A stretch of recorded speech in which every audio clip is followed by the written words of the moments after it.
ಆಕಳದ ಹಾಲಿಗೂ ಹಾಲ ಅಂತಾರೆ, ಅಲ್ಕೋ ಹಾಲಿಗೂ ಅದಕ್ಕೂ ಹಾಲು ಅಂತಾರೆ.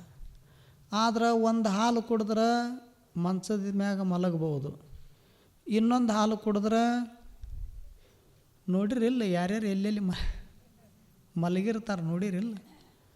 ಒಂದೂರಾಗ ಹಂದಿಗಳ ಹಿಂಡು ಗುಂಪು ವಾಸಾಗಿತ್ತು, ಭಾಳ ದಿವಸದಿಂದ ವಾಸಾಗಿತ್ತು.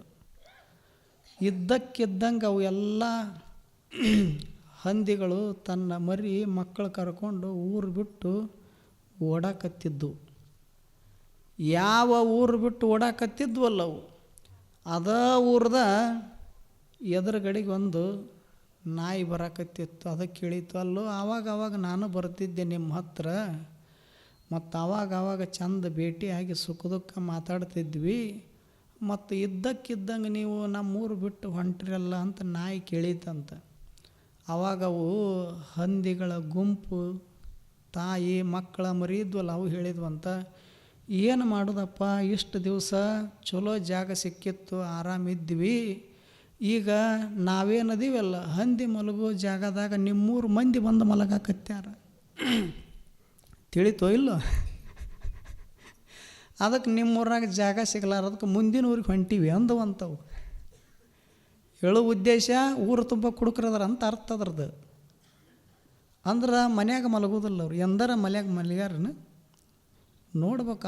ಅವ್ರದ್ದ ಒಂದು ಜಗತ್ತು, ಸ್ವಲ್ಪ ನೋಡ್ಬೇಕು ಅವ್ರದ್ದು ಆಟ, ಭಾಳ ಮಜಾದಾಗಿರ್ತಾರೆ. ಸ್ವಲ್ಪ ಕುಡುಕರು ಗೆಳೆತನ ಮಾಡಿರಿ ನೋಡಿ, ಆಗಾಗ ಹೆಂಗಿರ್ತದೆ, ಮಜಾದಾಗಿರ್ತಾರೆ. ಒಬ್ಬ ಕುಡ್ದು 11ಕ್ಕೆ ಬಂದ, ತಮ್ಮ ಮನೆಗಲ್ಲ ಮಂದಿ ಮನೆಗೆ, ಮಗ್ಗಲ ಮನೆಗೆ 4 ಮನೆ ಬಿಟ್ಟು ಹೋಗಿ ಬಾಗಲ ಬಾರಿಸ್ಯಾನ 11ಕ್ಕೆ. ಅವ್ರು ಬಾಗಲ ತೆರೆದ್ರು, ಹೆಣ್ಮಗಳು, ಅಣ್ಣವ್ರ ನಿಮ್ಮ ಮನೆ ಅಲ್ಲಿ ಐತಿ, ಇಲ್ಲಿಗೆ ಯಾಕೆ ಬಂದಿರಿ ಅಂದ್ಲು. ಆ ಹೆಣ್ಮಗಳಿಗೆ ಅಂದ, ಆಟ ಹಚ್ಚಿ ನೀನು ನನ್ನ ಮನೆಗೆ ಬಂದು ಅಲ್ಲಿ ಐತಿ ಅಂತೀಯ ನೀನು, ನಶೆ ಅದು ಹಂಗೆ ಕೆಲಸ ಮಾಡ್ತದೆ. ವಿನಂತಿ ಮಾಡ್ಕೊಂಡ್ಲು, ಇದು ನಿಮ್ಮ ಮನೆ ಅಲ್ರಿ, ಇದು ನಮ್ಮ ಮನೆ ಅದ, ನಿಮ್ಮ ಮನೆ 4 ಮನೆ ಬಿಟ್ಟು ಅದ ಅಂತ ಎಷ್ಟು ಹೇಳಿದ್ರು ಕೇಳಿಲ್ಲ. 25 ವರ್ಷ ಆತ ನಾನು ನಿನ್ನ ಲಗ್ನ ಆಗಿ ಅಂದ. ಹೆಂಗಾಗಿರ್ಬೇಡ ಹೆಣ್ಮಗಳಿಗೆ, ಮಾಡ್ತೀನಿ ಬಾ ನಿನ್ನ ಲಗ್ನ ಅಂದಕ್ಕೆನ ಹಾಕಿ ಹಣದ್ಲು.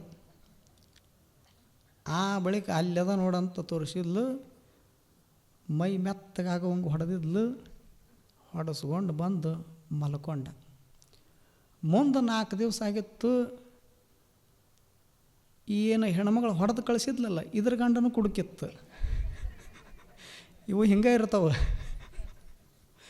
ಮಂದಿ ಮನ್ಯಾಗ ಅಷ್ಟೇ ಇರ್ತಾವೆ ಅಂತಿಲ್ಲ, ನಮ್ಮ ಮನ್ಯಾಗೂ ಇರೋದೆ. ಈ ಹೆಣ್ಮಗಳು ಅವನಿಗೇನು ಹೊಡೆದು ಕಳಿಸಿದ್ಲಲ್ಲ, ಈ ಹೆಣ್ಮಗಳ ಗಂಡು ವಿಪರೀತ ಕುಡುಕ. ಇದು 4 ದಿವಸ ಆಗಿಂದ ಕುಡ್ದು ಅವ್ರ ಮನೆಗೆ ಹೋಗೈತಿ. ಅದ ನಶೆ ಇರೋದು ಕುಡ್ದಾರ, ಅದ ಸಮಯಕ್ಕನ ಇವನು ಅವ್ರ ಮನೆಗೆ ಹೋಗ್ಯಾನ, ಬಾಗ್ಲ ಬಾರಿಸ್ಯಾನ. ಆ ಹೆಣ್ಮಗಳು ಕದ ತೆಗೆದು ಹೇಳಿದ್ಲು, ಅಣ್ಣವ್ರ ಇದು ನಮ್ಮ ಮನೆ ಅದ, ನಿಮ್ಮ ಮನೆ ಆ ಕಡೆಗೆ ಅದ ನೋಡ 4 ಮನೆ ಬಿಟ್ಟು ಅಂತ ಹೇಳಿದ್ಲು. ಆ ಹೆಣ್ಮಗಳಿಗಿನ ಈಕಿ ಗಂಡ ಆಟ ಹೆಚ್ಚೇನ ಅಂದ. ಮತ್ತು ಅವರು ಶುದ್ಧ ಇರೋದಿಲ್ಲ, ಮನಸ್ಥಿತಿ ಅವ್ರ ಕೈಯೊಳಗಿರೋದಿಲ್ಲ. ಅವನು ಏನೇನೋ ಅಂದ, ಹಾಕಿ ಹೊಡೆದ್ಲು. ಈ ಗದ್ದಲಕ್ಕೆ ಈ ಹೆಣ್ಮಗಳ ಗಂಡ 4 ದಿವಸದಿಂದ ಹೊಡೆಸ್ಕೊಂಬಂದಿತ್ತಲ್ಲ, ಇದ್ರದ್ದು ಒಳಗೆ ತ್ರಾಸಾಗಿತ್ತು, ಹೊಡೆದ್ಲಲ್ಲ ಅಂತ ತ್ರಾಸಾಗಿತ್ತು. ಒಳಗೆ ಮಲ್ಕೊಂಡಿದ್ದೀವ. ಈ ಮನುಷ್ಯನ ಹೆಂಡತಿ ಇವನ್ನು ಹೊಡೆಯುವಾಗ ಅವನಿಗೆ ಎಚ್ಚರಿಕೆ ಆಗಿ ಅವ ಬಂದು ಕೇಳಿದ, ಯಾಕೆ ಏನಾಯಿತು ಅಂದ. ಏನಿಲ್ಲ, ಇಂಥವ್ರ ಮನೆ ಹೆಣ್ಮಗಳ ಗಂಡ, ಇದು ನಮ್ಮ ಮನೆ, ನೀ ನನ್ನ ಹೆಂಡತಿ ಅಂತ ಗಂಟು ಬಿದ್ದಾನ, ಹಾಕಿ ಹೊಡೆದಿ ನೋಡಂದ್ಲು. ಇದು ಹೊಡೆಸ್ಕೊಂಬಂದಿದ್ದು ನೆನಪಿಟ್ಟಿತ್ತಲ್ಲ, ಇವ ಅಂದ, ಹಂಗೆ ಹೊಡಿಬೇಡ, ಇಲ್ಲೊಂದು ಬಡಿಗೆ ಐತಿ ತಗೋ ಇದ್ರಲ್ಲಿ ಹೊಡಿ ಅಂದ. ಅಂದ್ರೆ ಹೊಡೆಸ್ಕೊಂಬಂದಿದ್ನಲ್ಲ, ಅಂದ್ರೆ ಇವ ಕೈಲಿ ಹೊಡೆಸ್ಕೊಂಬಂದಿದ್ದ, ಈಗ ಬಡಿಗೆ ಕೊಡಕತ್ತಾನ, ಬಡಿಗಿಲಿ ಹೊಡಿ ಅಂತ. ಇದು ಕುಡುಕ್ರಂದ್ರೆ ಹಿಂಗಿರೋದೇ ಇದು. ಯಾರ್ದಾರ ಮನೆಗೆ ಹೋಗಿಬಿಡ್ತಾರೆ ಅವ್ರು. ಒಟ್ಟು ಯಾರ್ದು ಬಾಗಿಲು ತೆರೆದಿರ್ತೈತಿ ತೆರೆದ ಬಾಗಿಲು ಅಷ್ಟು ನಮ್ಮವ. ಯಾರ್ದಿದು ಸೂತ್ರ? ಕುಡುಕರದು. ಎರಡಕ್ಕೂ ಹಾಲ ಅಂತಾರ. ಆದ್ರೆ ಯಾವುದು ಕುಡಿದ್ರೆ ಗೌರವ ಬರ್ತದ ಹೋಗ್ತದೆ, ಕಿಮ್ಮತ್ತು ಹೆಚ್ಚಾಗ್ತದೆ ಕಡಿಮೆ ಆಗುತ್ತದೆ, ಆರೋಗ್ಯ ಕೆಡ್ತದ ಕೆಡುದಿಲ್ಲ ಅನ್ನುವಂಥ ಸತ್ಯ ಗೊತ್ತಿರಬೇಕು. ಅದಕ್ಕೊಂದಿಷ್ಟು ಯಾವುದನ್ನು ಕುಡಿಬೇಕು, ಯಾವುದನ್ನು ಕುಡಿಬಾರದು, ಯಾವುದು ಕುಡಿದವರ ಸಂಘ ಮಾಡಬೇಕು, ಯಾವುದು ಕುಡಿದವರ ಸಂಘ ಮಾಡಬಾರ್ದು ಅನ್ನುವಂಥ ಸತ್ಯ ಗೊತ್ತಿರಬೇಕು. ಆಕಸ್ಮಿಕ ಏನಾದರೂ ಅಪ್ಪಿ ಕುಡುಕರು ಸಂಘ ಮಾಡಿದ್ದೇವೆ ಅಂದ್ರೆ 3 ಕಳ್ಕೊಳ್ಬೇಕಾಗತ್ತೆ. 3 ಥರದ ಸಂಪತ್ತು ನಾಶ ಆಗ್ತಾವು. ಯಾವ್ಯಾವ ನಾಶ ಆಗ್ತಾವು ಕುಡಿಯೋದ್ರಿಂದ? ಮೊದಲನೇದ್ದು ಆರೋಗ್ಯ ಸಂಪತ್ತು.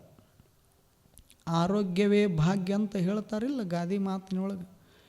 ಆರೋಗ್ಯಕ್ಕಿಂತ ಮಿಗಿಲಾದ ಸಂಪತ್ತು ಯಾವುದೂ ಇಲ್ಲ. ಶರೀರ ಹಾಳಾಗ್ತದೆ, ಒಳಗಿರತಕ್ಕಂಥ ಕರುಳು ತೂತು ಬೀಳ್ತವು. ಅವು ಏನೇನು ಅಂತಾರಲ್ಲ ಲಿವರ ಆದ ಈದ ಎಲ್ಲವೂ ಸುಟ್ಟು ಹೋಗಿಬಿಡ್ತವೆ. ಮೊದಲನೇದ್ದು ಆರೋಗ್ಯ ಸಂಪತ್ತು ಹಾಳಾಗ್ತದೆ. ಆ ಬಳಿಕ ಗೌರವ ಸಂಪತ್ತು, ಮಾನ ಮರ್ಯಾದೆ ಮಠ ಮಧ್ಯಾಹ್ನಕ್ಕೆ ಹೋಗ್ತದೆ. ಗೌರವ ಸಂಪತ್ತು ಹಾಳಾಗುತ್ತದೆ. ಕುಡಿಯೋದ್ರಿಂದ ಧನ ಸಂಪತ್ತು ಹಾಳಾಗುತ್ತದೆ. ಏನು ಕಷ್ಟಪಟ್ಟು ಮುಂಜಾನಿಂದ ಸಂಜೆ ತನಕ ಇನ್ನೊಬ್ಬರ ಕೈ ಕೆಳಗೆ ಕೂಲಿ ನಾಲಿ ಮಾಡಿ ದುಡಿದು ಸಂಪತ್ತು ಗಳಿಸಿರ್ತಾನ. ತಗೊಂಡು ಬಂದು ಹೆಂಡತಿ ಮಕ್ಕಳಕ್ಕಲ್ಲ ಹಾದ್ಯಾಗ ಬರುವಾಗನ ಅಂಗಡಿ ಮಾಲಕನ ಪಾಲಾಗಿರ್ತಾವೆ. ಯಾಕೆ? ಕಂಠ ಪೂರ್ತಿ ಕುಡ್ದು ಬಂದು ಬಿಡ್ತಾನೆ. ಮುಂಜಾನಿಂದ ಸಂಜೆ ತನಕ ದುಡಿದ್ರೂ ₹1 ತರೋದಿಲ್ಲ ಮನೆಗೆ. ಮನೆ ನಡಿ ಅಂದ್ರೆ ನಡೀತದೇನು? ಹೆಂಡತಿ ಪ್ರೀತಿ ಮಾಡಬೇಕು, ಮಕ್ಕಳು ನನ್ನ ಪ್ರೀತಿ ಮಾಡ್ಬೇಕಂದ್ರೆ ಮಾಡ್ತಾರೇನು? ಯಾರೂ ಮಾಡೋದಿಲ್ಲ. ಅದಕ್ಕೆ ಧನ ಸಂಪತ್ತು 3 ಸಂಪತ್ತು ಹಾಳಾಗ್ತವೆ. ಅದಕ್ಕೆ ಯಾರ್ಯಾರೇ ಕುಡುಕರ ಸಂಘ ಮಾಡೋರಿದ್ರೆ ಮಾಡೋಕ್ಕೆ ಹೋಗಬಾರ್ದು. ಸೇದವ್ರ ಸಂಘ ಮಾಡಬಾರ್ದು. ಸೇದೋದ್ರಿಂದನೂ ಆರೋಗ್ಯ ಹಾಳಾಗುತ್ತದೆ. ಒಳಗೆ ಹೊಗೆ ತುಂಬಿತು ಅಂದ್ರೆ ಒಳಗಿಂದ ಆರೋಗ್ಯ ಹಾಳಾಗುತ್ತದೆ ಶರೀರ. ಹೊರಗೆ ಹೋಗಿ ಬಿಟ್ಟ ಅಂದ್ರೆ ಪರಿಸರ ಮಾಲಿನ್ಯ ಆಗುತ್ತದೆ, ಪರಿಸರ ಕೆಟ್ಟು ಹೋಗುತ್ತದೆ. ಗಾಳಿಯೊಳಗೆ ಅದು ವಿಷಕಾರಿಯಾಗಿರ್ತಕ್ಕಂಥ ವಸ್ತು ಬೆರೆತು ಅದು ವಿಷಗಾಳಿಯಾಗಿ ಪರಿಣಮಿಸ್ತದೆ. ಅದನ್ನು ಯಾರು ಸೇವನೆ ಮಾಡಿರ್ತಾರೆ ಅವ್ರಿಗೆ ರೋಗಗಳು ಅಂಟುತ್ತಿರ್ತಾವೆ. ಅದಕ್ಕೆ ಒಂದಿಷ್ಟು ಕುಡಿಯೋರು ಸ್ನೇಹ ಮಾಡಬಾರ್ದು, ಸೇದವರು ಸಂಘ ಮಾಡಬಾರ್ದು. ಅದಕ್ಕೆ ಸಾಧ್ಯ ಆದಷ್ಟು ಒಳ್ಳೆಯವರ ಸಂಘ ಮಾಡಬೇಕು. ಅಪ್ಪಿ ಸೇದವ್ರದ್ದು ಕುಡುಕರದು ಈ ಒಳಗೆ ಹೊರಗೆ ಆಡ್ತಾರೆ. ಇನ್ನು ಕೆಲವರು ನೋಡ್ರಿ ಇಲ್ಲ ಅಂದರ್ ಬಹಾರ್ ಅಂತಾರೆ ಅದಕ್ಕೆ. ಇವ ಅಂದರ್ ಬಹಾರ್ ಆಡಿ ಜೈಲಿನಾಗ ಅಂದರಾಗಿರ್ತಾನೆ, ಹೋದವ ಹಳ್ಳಿ ಬರೋದಿಲ್ಲ. ಅದಕ್ಕೆ ಕೆಲವೊಂದಿಷ್ಟು ಅದಾವೆ. ಇನ್ನು ಕೆಲವರು ನಂಬರ್ ಹಚ್ಚುತ್ತಿರ್ತಾರೆ. ಇವನ್ ನಂಬರ್ನ ಇವಂಗೆ ಗೊತ್ತಿರೋದಿಲ್ಲ, ಫೋನ್ ನಂಬರ್. ಆ ನಂಬರಿಂದ ಎಲ್ಲ ಗೊತ್ತಿರ್ತದೆ. ಯಾವುದಕ್ಕೆ ಎಷ್ಟು ಹಚ್ಚಿದ್ರೆ ಎಷ್ಟು ಬರ್ತದೆ, ಎಷ್ಟು ಹೋಗ್ತದೆ. ಒಬ್ಬರ ಉದ್ಧಾರ ಆಗ್ಯಾರೇನು? ಒಬ್ರಿಗರ ಸುಖ ಶಾಂತಿ ನೆಮ್ಮದಿ ಸಿಕ್ಕದೇನು? ಅದಕ್ಕೆ ನಮ್ಮನ್ನು ಯಾವ ಉದ್ಧಾರ ಮಾಡೋದಿಲ್ಲಲ್ಲ ಅವುಗಳ ಸಹವಾಸ ಮಾಡೋಕ್ಕೆ ಹೋಗಬಾರದು, ಅಂಥವ್ರ ಸಂಘನೂ ಮಾಡೋಕ್ಕೆ ಹೋಗಬಾರದು.